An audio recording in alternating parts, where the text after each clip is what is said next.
My dad always carried two keys in his pocket, one for the house, one for my brother's car. For me, just one sentence. You're the smart one, you'll figure it out. I was the easy kid, which really meant don't complain, don't ask, handle it yourself. When I was 13, my brother got his first iPhone. I was told I didn't need one yet. When I turned 15, he got a car. I got a lecture about responsibility.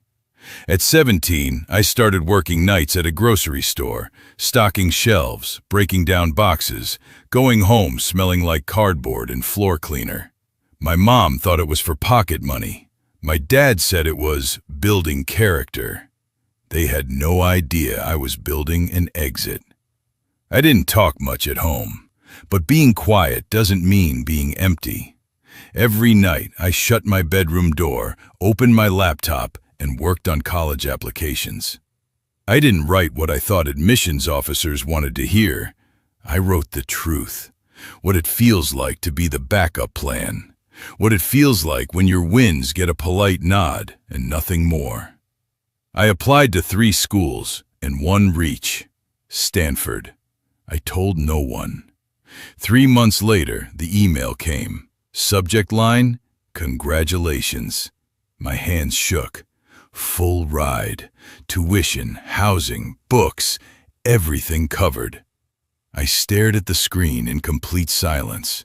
No cheering, no celebration, no one running down the hallway. But for the first time in my life, I felt seen, even if it was just by myself. I downloaded the letter, saved 2 backups, closed the laptop. That moment was mine. A week before my 18th birthday, my dad said, "Don't expect anything big this year. Money's tight." I nodded. I knew exactly where the money went. My brother's car upgrade. My birthday morning looked like any other day. My brother opened a box, new sneakers. My plate had plain toast. "Happy birthday," my dad said without looking up from the newspaper.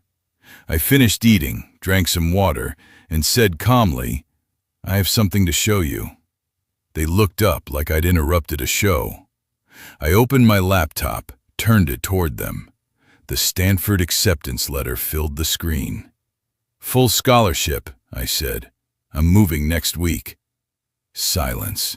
My brother laughed first. "Okay, what is this?" I opened the official PDF.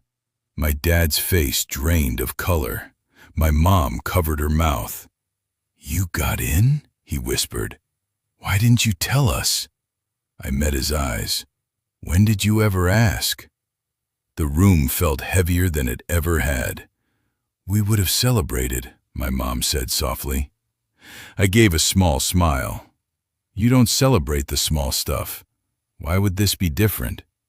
My brother didn't say anything, for once. "I already signed a lease," I continued. 2 roommates, first and last month paid. My dad stood up too fast. "Big decisions like this are discussed with family." I nodded slowly. "Families notice when something matters." His voice cracked. "So you're just leaving?" I picked up my laptop. "I'm not leaving you. I'm finally choosing me." That night, I packed my bag. I didn't have much: clothes, laptop, documents. But I carried something heavier: 18 years of silence. The next morning, I walked toward the door.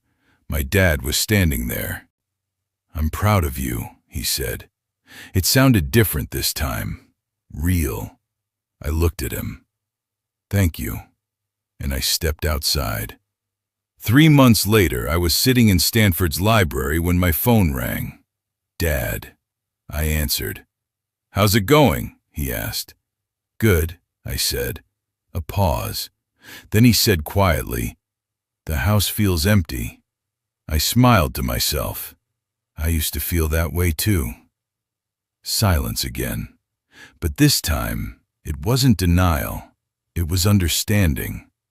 Sometimes people don't ignore you because you're not enough. They ignore you because they never learned how to see you. But one day, when you stand on your own, they finally look. I didn't leave with anger. I left with clarity. Because the truth is, quiet kids don't break. They build. And when they walk away, they don't slam doors. They just open new ones.